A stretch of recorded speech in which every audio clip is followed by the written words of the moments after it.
I'm going to read a few pages from the very beginning and the very end of this book, and then throw the floor out to discussion. And I am going to talk very briefly between the few pages at the beginning and the few pages at the end about what I think are the most outrageous or controversial claims that I make. They are not sort of the obvious conclusions to which many atheists and other writers on this general area have come. They are quite controversial in any number of respects, and I'll be happy to try to expound them and to respond to your questions about them, because they are deeply counterintuitive even to us atheists. So let me begin. The reason I'm going to read these particular pages is they're the funny bits. Everyone seems to know what life's persistent questions are. Almost all of us have been interested in answering them at least at one time or another, starting back sometime in our childhood, when the lights were turned out and we found ourselves staring at the ceiling, unable to sleep.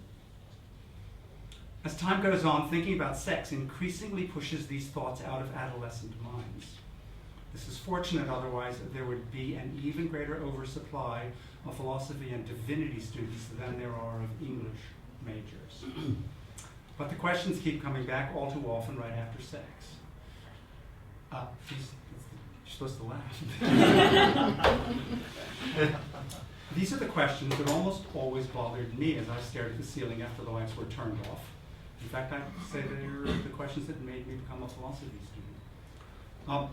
Maybe they're the same ones that you've entertained in periods of insomnia. Besides, is there a God? Everyone's favorite, there are a lot of other persistent questions about the nature of reality, the purpose of the universe, the meaning of life, the nature of the self, what happens when we die, whether there's free will or any will at all, and if so, does it have to go through probate? The last one may keep you up at nights, but doesn't really count as persistent unless there's an apartment in WC1 London at stake. Some people are troubled by immorality almost as much as they are by immortality. Did you have to read that sentence twice? Not as many are troubled by it as we might like, but almost everyone wants to know the nature of right and wrong, good and evil, why we should be moral, and whether abortion, euthanasia, cloning, or having fun is forbidden, permissible, or sometimes obligatory. This book aims to provide the correct answer to most of the persistent questions. I hope to explain enough about reality so that, as the old textbooks used to say, answers to any remaining questions can be left as an exercise to the reader. Here's a list of the questions and the short answers. The rest of this book explains the answers in more detail.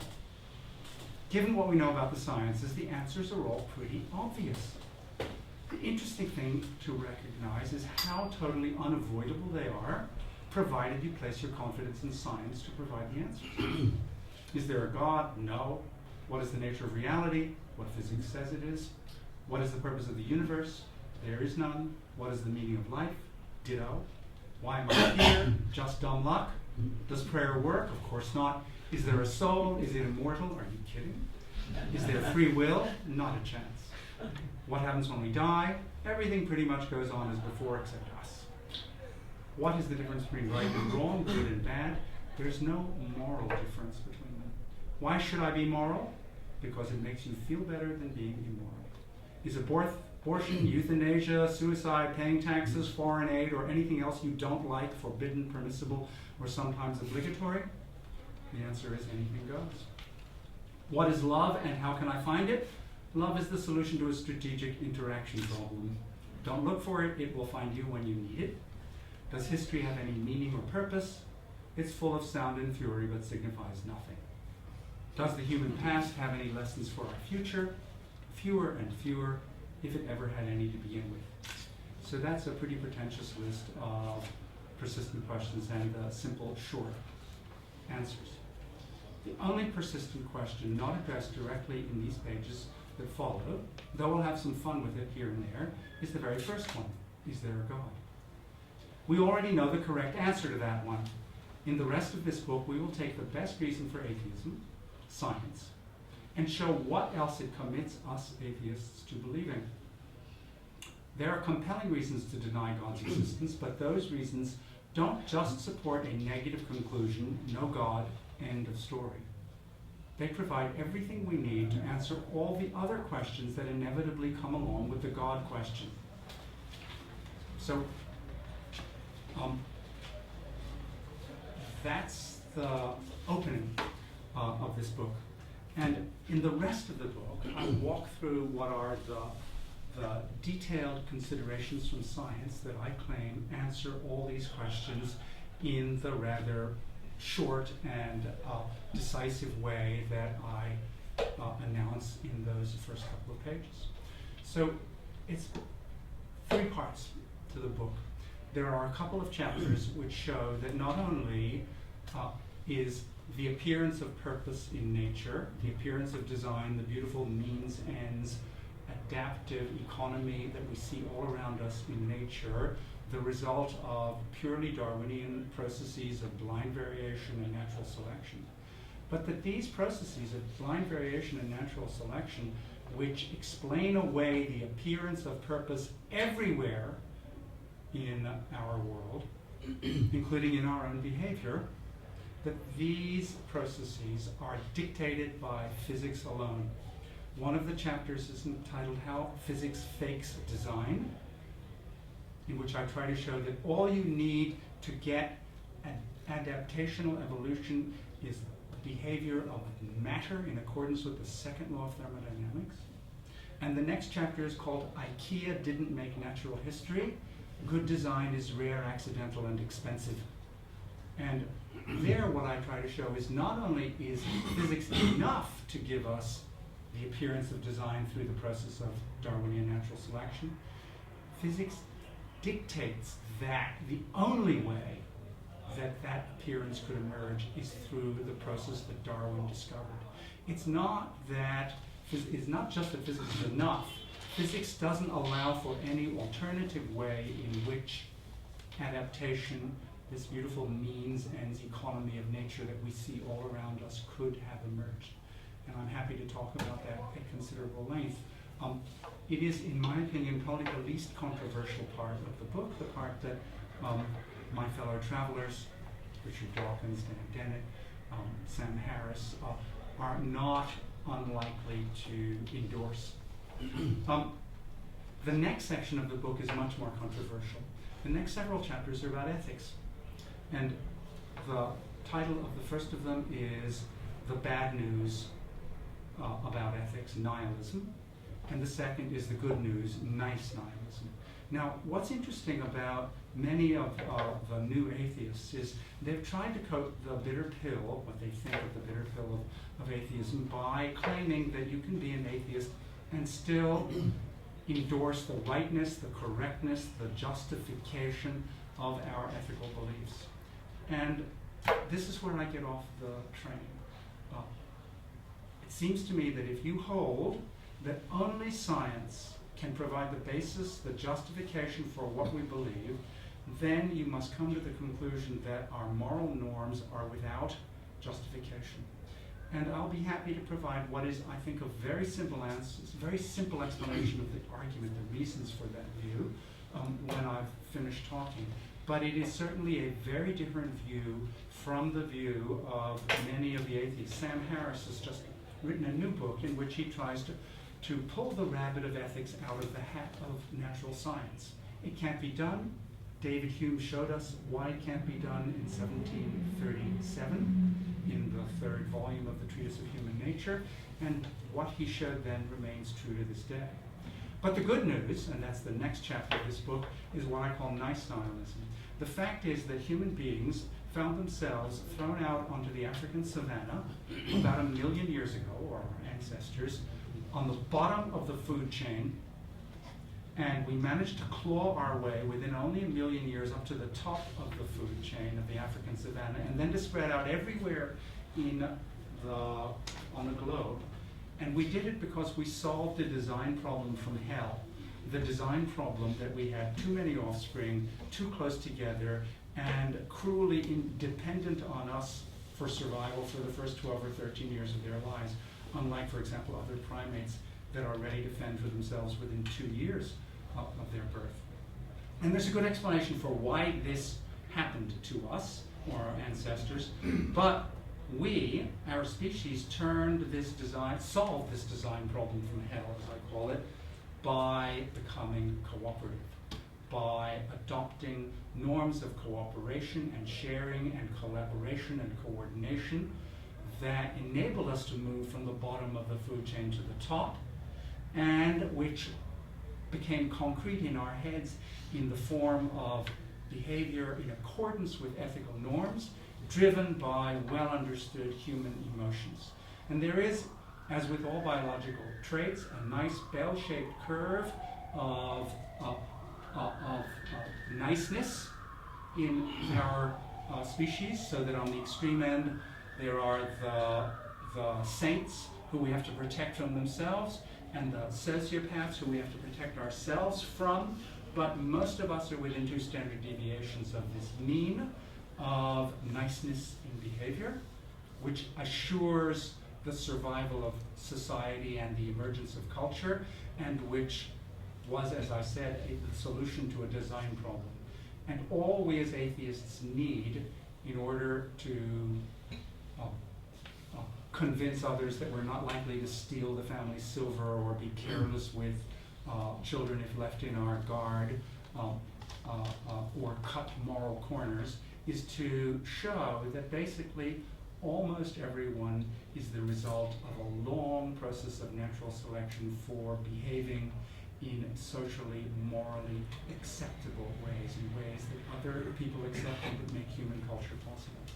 So this brings us to the last, or almost the last part of the book, the really hard part, in which I go even further than the nice nihilism of the middle, and try to show that science, particularly neuroscience, has revealed that our brains, which control our bodies and which do our cognitive processing and which do the thinking, our brains are organized in ways that are completely different from what introspection tells us and consciousness tells us.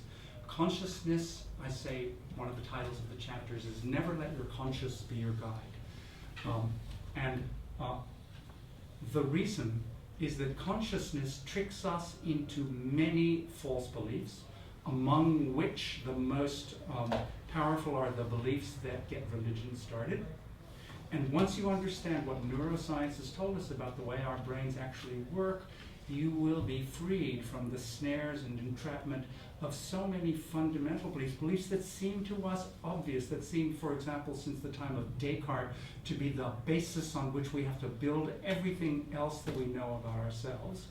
These beliefs must be understood as mistaken, and once we see their errors, we'll be freed from almost all of the temptations that result in atheists of various kinds falling by the wayside and being trapped by the meretricious allure of religion. And this brings me to the end of the book, in which I try to pluck from this cauldron of counterintuitive claims some reasons why we should enjoy life without illusions.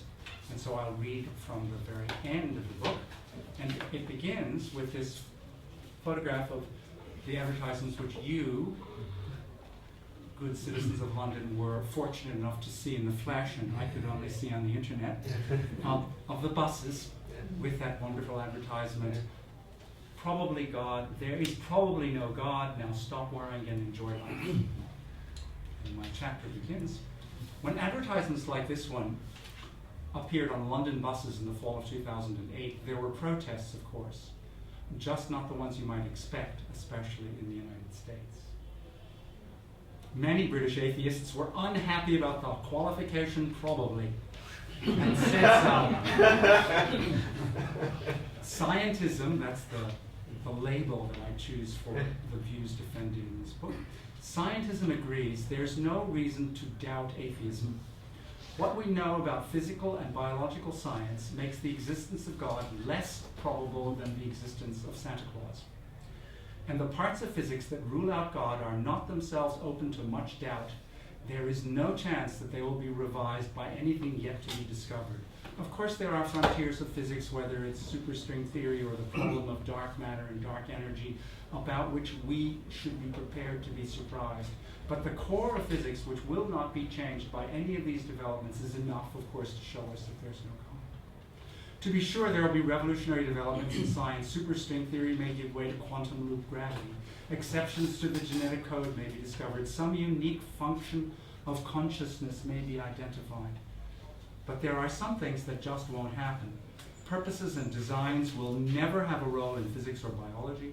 Perpetual motion machines and other violations of the laws of thermodynamics won't arise, not even if there turns out to be such a thing as cold fusion.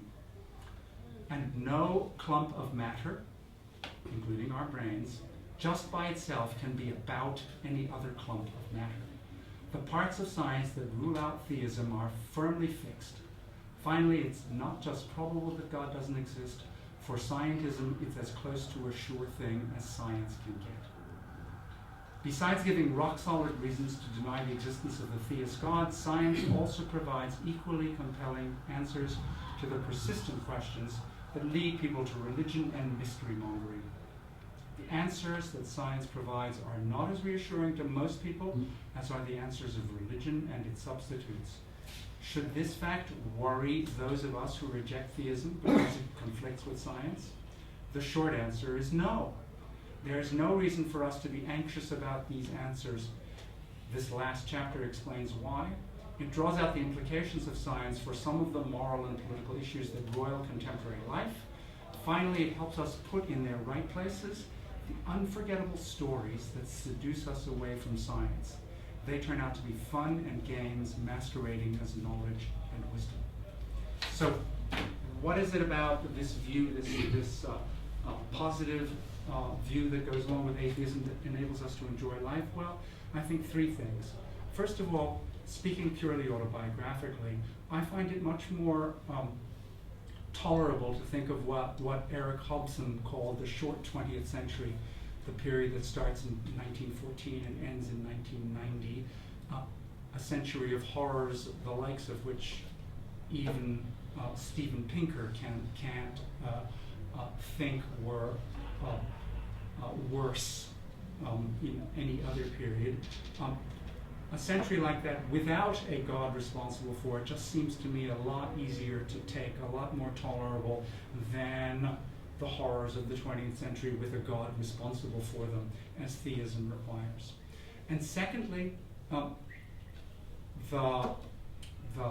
spin, the positive theory that comes along with atheism in this book inoculates us against the temptations of stories, of narratives, of the kind of devices that are so fiendishly effective on the part of religion to ensnare people and also to cause them to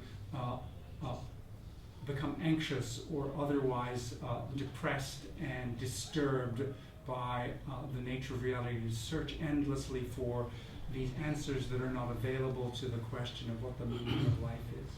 And finally, of course, this attitude frees us to help ourselves to the fruits of technology and of science in making our own lives enjoyable. And if that just means, taking serotonin reuptake drugs like Prozac when we're depressed, well, so be it. Far better than to mire in the slough of despond that is a purely biochemical fact about our minds and not a sign of deep thinking and important human values.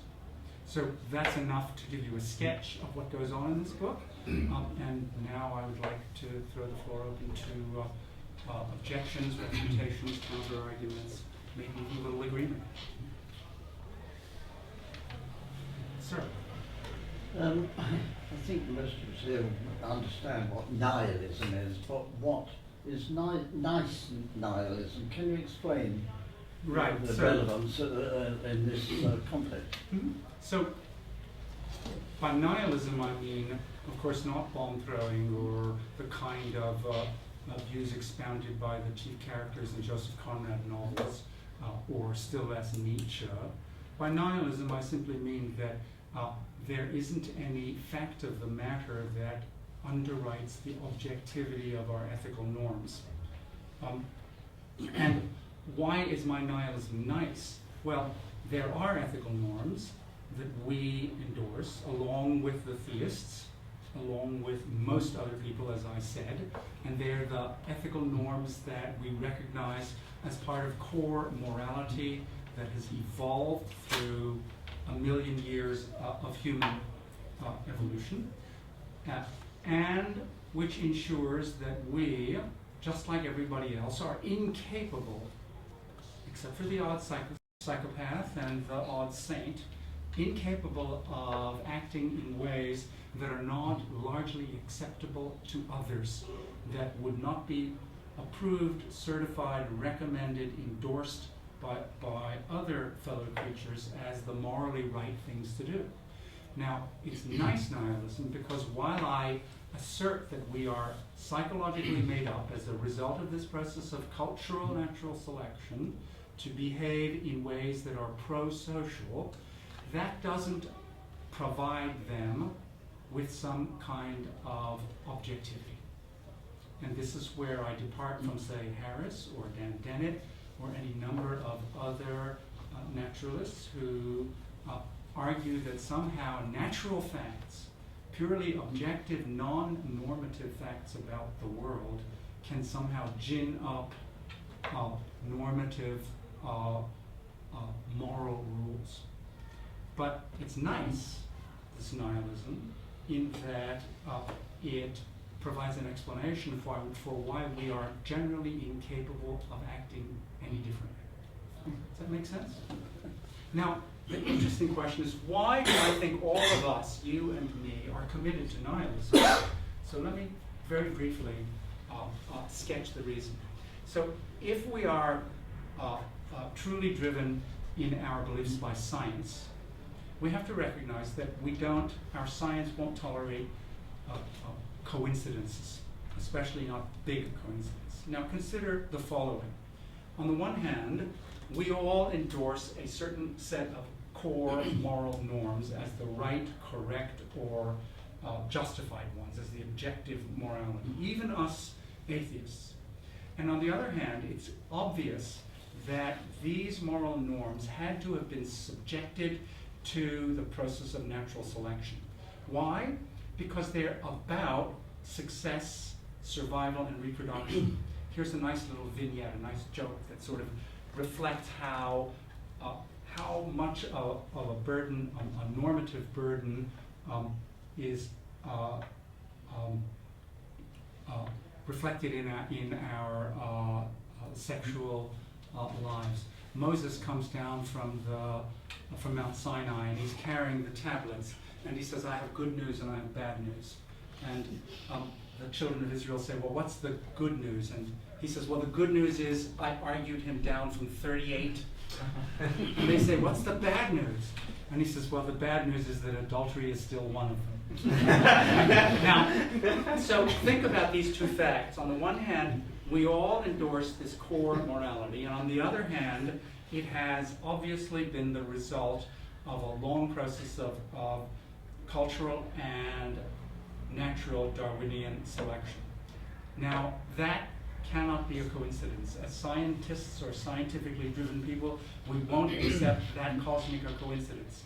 Accordingly, it'll have to be the case that either our core morality is morally right, the right morality, the objective morality, because it was selected for by this Darwinian process, or alternatively, it was selected for by this Darwinian process because it was the right one. Neither of those two is an acceptable outcome for those of us who are driven by science. Think about it. Okay? Could the fact that it's right be underwritten, justified by the fact that it's selected for?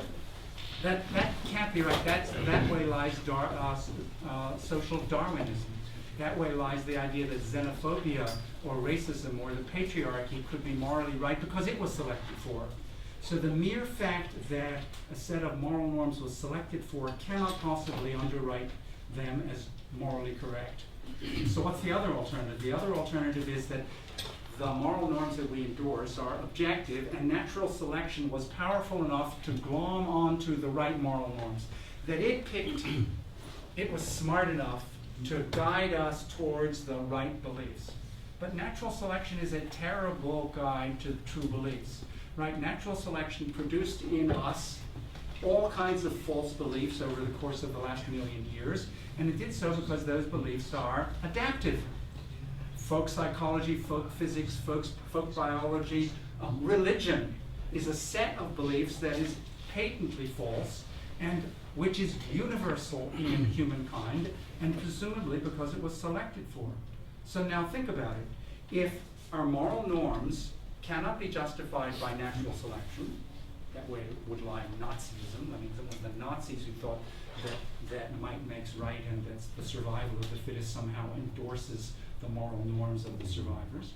And on the other hand, natural selection cannot select for learning the truth about the nature of reality. It follows that for those of us who are scientists or scientifically driven and who will only accept a scientific justification for any of our beliefs, including our moral beliefs, we have no scientific justification, and that's why we're committed to nihilism. But in saying it's nihilistic, it's also you're discarding free will. Absolutely. Then it's rather damning overall for human civilization. I don't think so.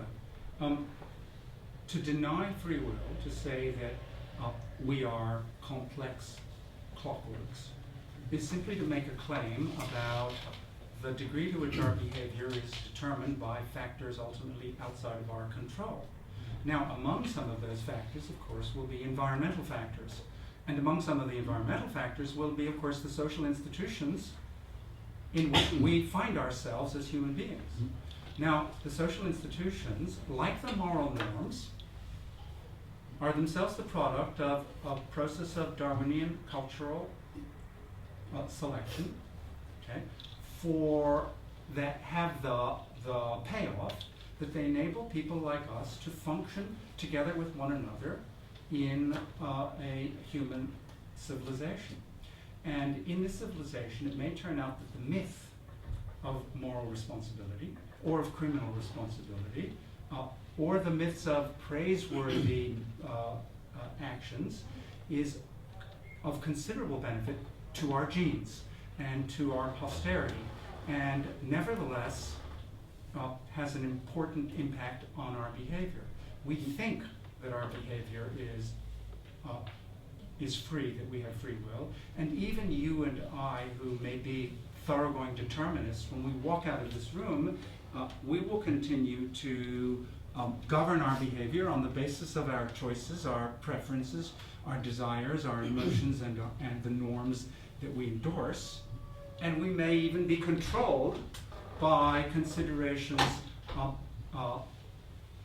expressed in the language of moral and criminal responsibility.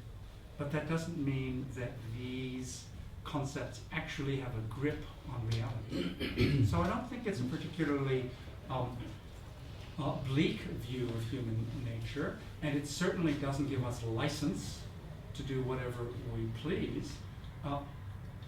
It's rather, in fact, a conception that drives the scientific research into the frontiers of understanding of human behavior that has, in my opinion, huge ameliorative potential payoffs. But sure, it's bleak, it's negative and bleak to say virtually that the human intellect can't control its own outcomes, its own objects. I suppose one could look at the glass half full or half empty, and I don't know how much force you want to attach to the word control. I mean, I'm not going to strip my clothes off right now, or hold anybody to gunpoint. I'm not going to offend anybody otherwise. I'm in complete control of my actions. I take it that when I say that, okay, that's perfectly compatible, okay, with a scientistic, as I put it, worldview, with a thoroughgoing, strong determinism about human behavior, because it asserts that all this talk of control is a heuristic device, okay, enforced on us by the misleading character of conscious introspection, and also enforced on us by the social institutions which have been built up by human interaction with one another. And to take a critical, a scientific attitude towards that seems to be no different from recognizing that, say, spatial relations are relative, or that the universe is, in some respects, non-Euclidean, or, for that matter, that the fundamental laws of working of our universe are indeterministic. Can I just ask about free will, though, because you seem to have gone straight from determinism to the denial of free Yes, will, but in your book you don't really seem to deal with compatibilism, which in many ways is a sort of mainstream philosophy of mind take on the free will question. Right. So the idea that you can actually have determinism compatible with a type of free will, not contra-causal free will, but nonetheless a variety of free will worth wanting. Right. This is the one point in which I think David Hume was mistaken.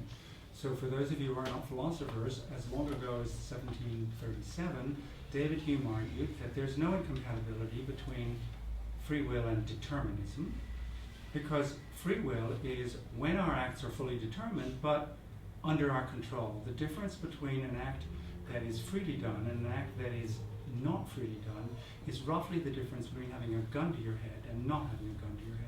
If I make a choice and my choices are driven by the usual kinds of causal forces that operate in human behavior, then my behavior is free. And my behavior is only constrained or determined when someone puts a gun to my head and forces me to do something against my will. Now, this happens to be the only point in which I think that the German philosopher Immanuel Kant got it right. There are lots of jokes at Kant's expense in this book, because I think Kant got almost everything wrong and Hume got almost everything right. But this is the place where Kant got it right and Hume got it wrong. Kant referred to this argument of Hume's as a shameless dodge. Okay? And why? Because he recognized that insofar as the causal processes that determine my behavior are as much fixed and determined as the fact that that book fell with constant acceleration to the table, excludes the idea that they are free in the sense in which we require it for moral responsibility, for pinning praise and blame on people. And this was Kant's argument, and because he held this view that determinism had to be incompatible with free will, he went off into cloud cuckoo land in his own metaphysical worldview. I won't go into cloud cuckoo land, but I will accept that he was right to stigmatize what's called compatibilism, the idea that free will is something we can help ourselves to even while being thoroughly causally deterministic about the laws that govern the workings of our brains. He held this to be a shameless dodge, and I agree with him. Now, what's the evidence on which I agree with him? It's certainly not his, his general argument was, well, Newtonian physics is right, and it's got to be right about the brain. Okay? I think that that's correct. And even in the day of quantum mechanical indeterminism, we know that by the time you get to the size of the macromolecules that occur in the synapses of our brains, determinism rules. At least we have asymptotically approached determinism. And we also know from neuroscience, and in particular from experiments by a well-known American psychologist named Libet, which have been replicated with greater and greater precision in the 30 years since he undertook these experiments, that our conscious belief that it is consciously available acts of will that determine our behavior is mistaken. So my own rejection of compatibilism is based in part on fundamental physics, but also to a considerable extent on the recent findings of neuroscience. Libet's experiment has been subject to all sorts of criticism. That's correct. Many Libet's views. experiments have been subjected to the criticism that they do not provide a conclusive argument against free will. And in my book, I actually agree that they don't. It's hard to think of what scientific experiment would provide a conclusive argument against free will. But it does seem to me that Libet's experiments and the many replications that have followed, which have vindicated his results to greater and greater decimal places, including PET scans and fMRIs in recent years, that these results do show convincingly that we cannot take introspective awareness's claims on behalf of free will as significant evidence in favor of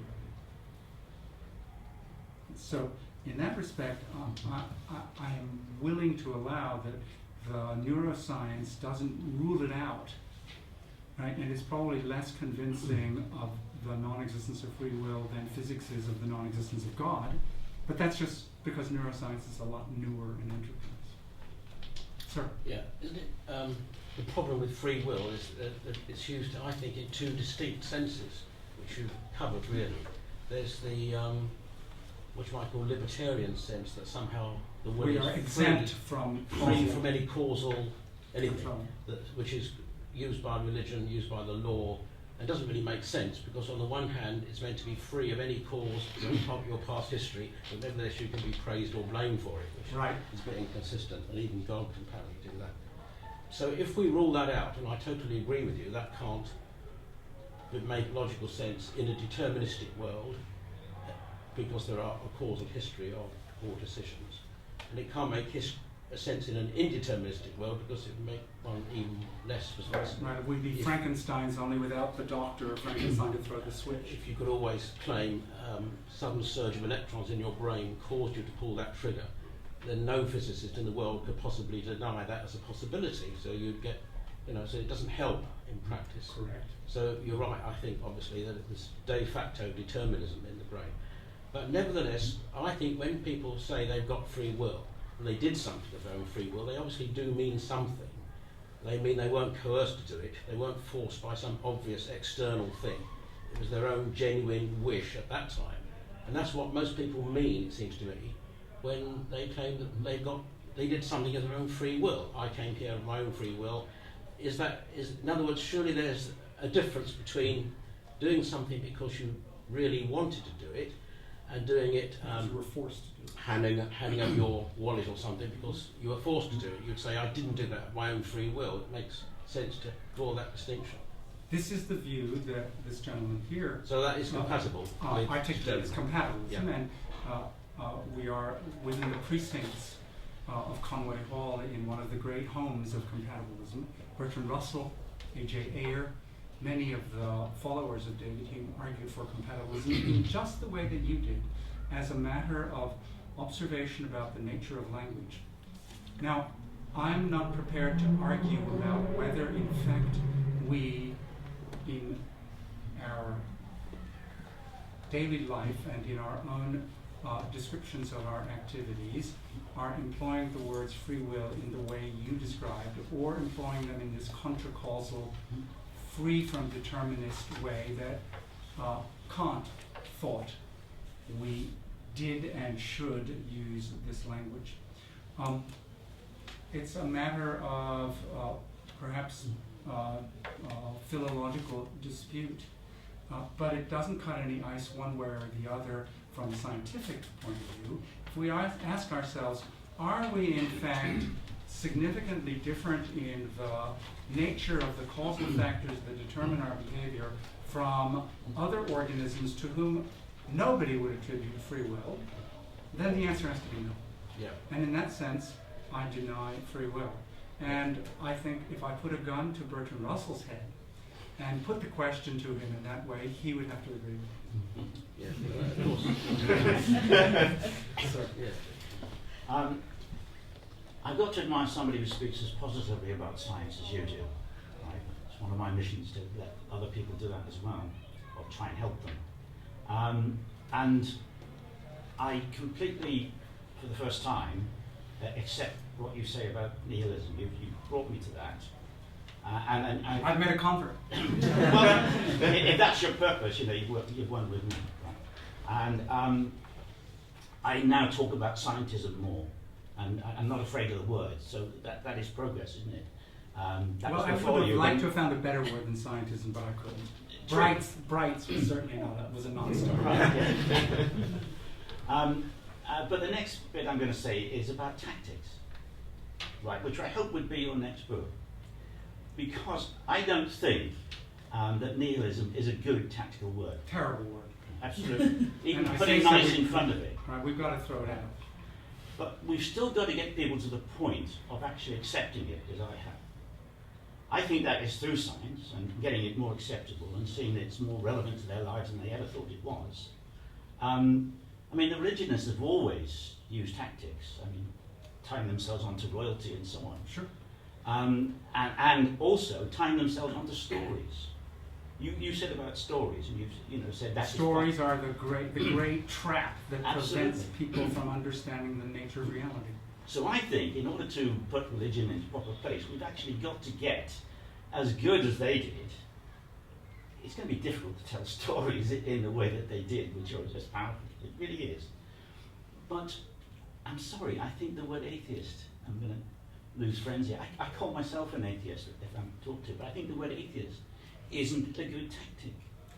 And is Sam Harris not talking tactics? I agree with you. I think that scientism isn't a particularly good word, although it's better than right. And it has the advantage over atheist only that it makes it clear that our views are positive and not merely negative. I also agree that we're not going to sell our meta-ethics, as they say, our analysis of the nature of ethical thought and ethical norms under the label nihilism either. And perhaps within the closed community of atheists, we can continue to use these labels conveniently to discuss and evaluate the views that come under them. But we have a very hard public relations problem before us. And I think it is even harder than most of us think, and the reason I think so is because of the nature of narrative and the power of narrative. Now, we were, as I've said before, thrown out of the rainforest, found ourselves at the bottom of the food chain on the African savannah, and found this wonderful, quick and dirty solution to the design problem of surviving puny creatures that we are in the presence of the megafauna on the African savannah at that time. And that device was a theory of other minds and a commitment to cooperation. And those devices made use of thinking about people's behavior in terms of plots, in terms of motives, in terms of conspiracies. Nature made us conspiracy theorists because typically it overshoots whenever it tries to solve a design problem in this quick and dirty way that it does. And it made us look for conspiracies, for plots, for motives everywhere, and that's where religion comes from. But it's also where our love of narrative, of histories, of stories come from. And because science is never narratives, because it's laws and equations and models that don't have any temporally asymmetrical character, the nature of reality goes in exactly the same way forwards and backwards in time, something that it's really hard for us to wrap our minds around. It makes science difficult for most people to understand, by contrast with history or biography or religion. Right? That our biggest problem is that the foundations of our views as atheists are science, and science never comes packaged as narrative, and therefore is too hard for most people to understand. Does that mean that we are consigned forever to be a minority as atheists? I guess I think that that's true, but it doesn't mean that we shouldn't nevertheless continue to believe that it's true. Too pessimistic for you? That bit is. Yeah, but you've talked so positively about science. I'm not going to call you negative. I find this fascinating, but as you said, it was as long as we existed, there's some form of religion. It means there must be a purpose, like clear purpose of serving, or some kind of advantage to have religion. Well, I'm not inclined to describe it in exactly those terms, but carry on. Yeah, and then so because you said it was there's no such things as coincidence, so it means that it was so prevailed, and then so long time it means that it wasn't accident. We had religion in any culture for this long time, so it must have got some kind of purpose to have that. And is that but you still wanted to sort of kind of get rid of the religious myth and then wanted to live in. Yeah, so I just wanted to. So this is where I have to give a plug for another book, not this, but a book by Dan Dennett called Breaking the Spell. Now, Breaking the Spell is not really a book of an attack on religion. It's an analysis of why religion is almost universal. And of course, the answer is not that religion is so good for us, okay? But in fact, because religion is a parasite, a wonderfully efficient parasite, a set of memes that has dug itself into the human psyche and into the human mind and into human social relations and into human institutions, and persisted and spread and become universal because it is a product of the wonderful, actually not the wonderful, but the quick and dirty solutions to these design problems that the Homo sapien has experienced through the course of its evolution over time. And my own view is that, as Steven Weinberg once said, good people do good things, bad people do bad things. For good people to do bad things, that takes religion. And in general, religion has been a more harmful force in the history of our species than a beneficial force. Although I'm perfectly happy to identify, say, Quattrocento Florence as a high watermark of Western culture driven by religion, and Mother Teresa as, in spite of her benighted mistakes in the slums of Calcutta, as motivated by Christian dogma. Nevertheless, I think religion has been, on the whole, a malevolent force. But on balance, it has survived by parasitizing, by playing on human foible. And it's easy to suppose that something which is universal, or almost universal like religion, must be there for some purpose or other. The first thing we have to understand is there are no purposes. There's only blind variation and natural selection. And that if religion is here, it's because it is the result of that process. And if it's an adaptation, it's not an adaptation of ours. It's an adaptation which, like other parasites, like the use of tobacco or foot binding in China, survives for literally thousands of years, much longer than foot binding or tobacco, by taking advantage of various human foibles. This is the one part of my story that I'm sure everybody here will buy. Sir. One of the points Chris Stream from Atheism UK has is Humanists for Science.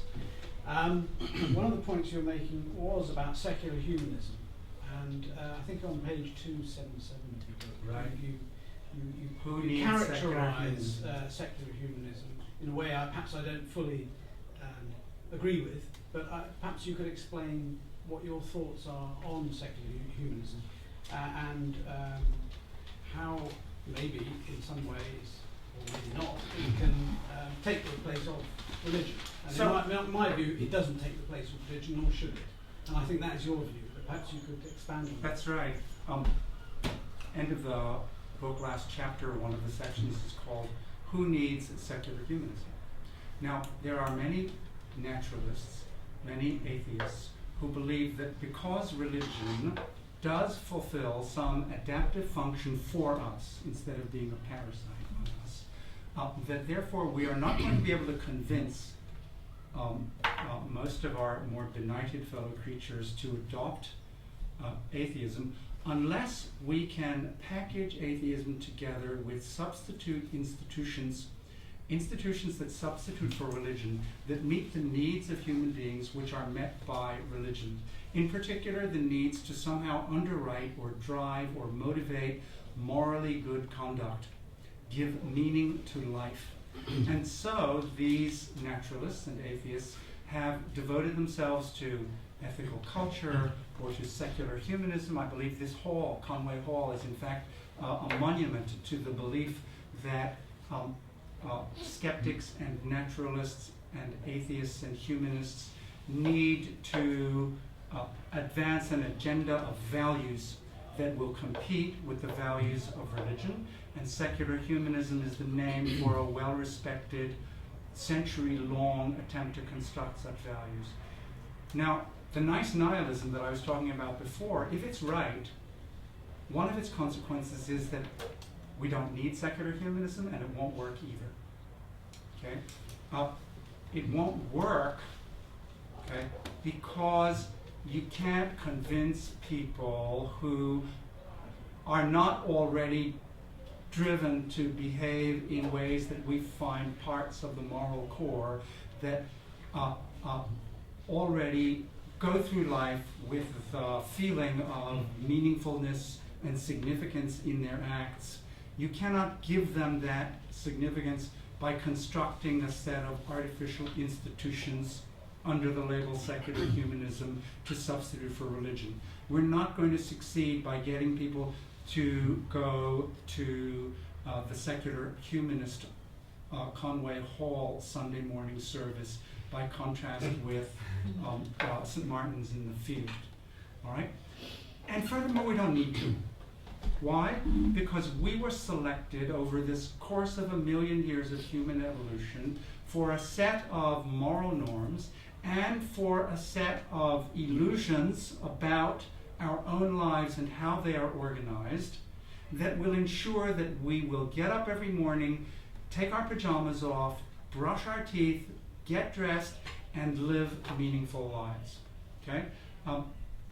We don't need the substitute which ethical culture purports to provide, and it wouldn't work for those people who are far enough on the extreme ends of the distribution of human traits to be depressed or think about suicide or otherwise feel the Weltschmerz that Dostoevsky describes and Sartre describes so beautifully in their literary work. And these people don't need secular humanism, they need Prozac. Yes? I'm a little bit confused about that, because I know studies, for example, show that if you tell a group of people, you know, there's no such thing as free will, the universe really is deterministic and you're part of that they will behave less morally in the aggregate. I don't believe that's true. Really? I was And just surely it's an listening to empirical a question. lecture about it a couple of days ago, but maybe I'm wrong. But carry on. Okay, then assuming that might be the case, although apologies if I'm incorrect, doesn't that mean that we do need those illusions, that those illusions do have some impact on our lives? That's right. If it's true that these illusions are essential to the maintenance of human civilization, and if there's anything particularly important about the maintenance of human civilization, then these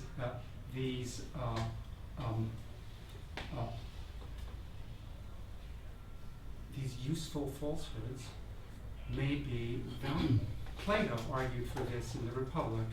The myth of the metals is a classic example of his view that there are falsehoods about human conduct that need to be widely circulated in order to make human life possible. These are views that, of course, any number of totalitarians and any number of religions have fostered over the course of human history. And I don't think they're true. It is true that if you take, say, 200 university students and you give them the prisoner's dilemma game, they will almost 80% of them be cooperative. And then if you subject half of them to one term of microeconomics, at the end of that one term, most of the students who take the microeconomics will defect and become non-cooperative in their prisoner dilemma experiment. But the good news is that 6 months later they will have forgotten and they will be back to behaving. And I hold that out as true. If you're right, then of course in the long term, our civilization is going to require these lies. And it's an empirical question whether it will or not. And I'm not prepared to really take sides on that empirical question because as a scientist I will not allow my beliefs to move beyond the evidence. It's an important question, however. It will turn out for all of us here in this room to be a bit disillusioning if you turn out to be right.